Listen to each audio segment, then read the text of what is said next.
warahmatullahi wabarakatuh. Perkenalkan, saya Ananda Auliazati dari kelas 10C. Saya akan menjelaskan materi bab 3 yaitu tentang Kebinekaan Tunggal Ika. Saya akan menjelaskan di unit kedua yaitu mengenali, menyadari, dan menghargai keberagaman identitas.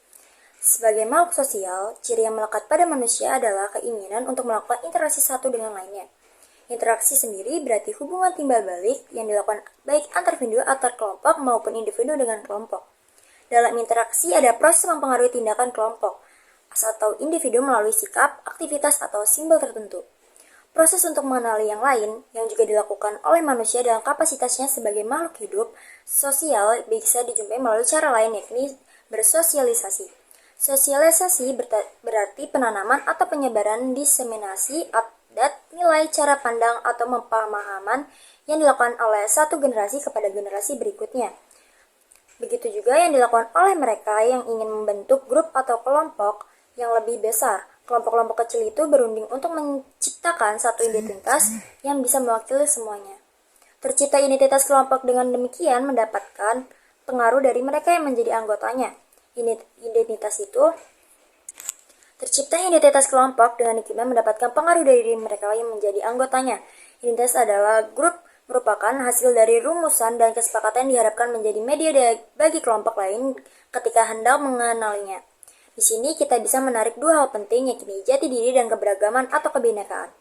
Mengapa kebinekaan menjadi tema penting dalam kaitan dengan masalah identitas atau jati diri?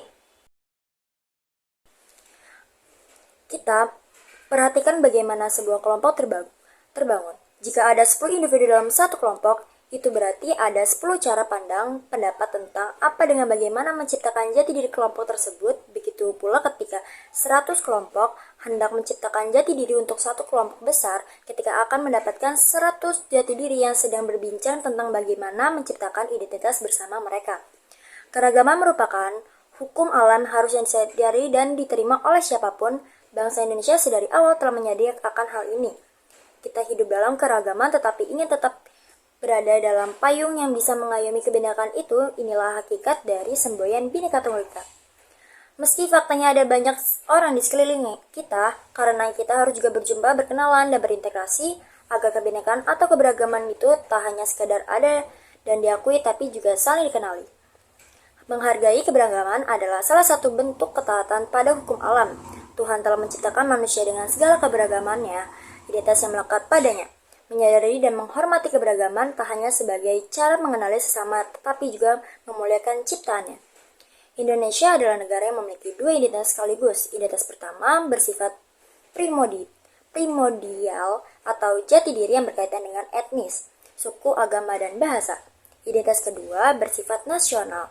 Jika dalam identitas primordial kita melihat banyak sekali jati diri. Tidak demikian hanya dengan identitas nasional, dalam jati diri kita yang bersifat nasional itu kita bersama-sama memiliki satu warna, itu identitas. Sekian dari saya. Wassalamualaikum warahmatullahi wabarakatuh.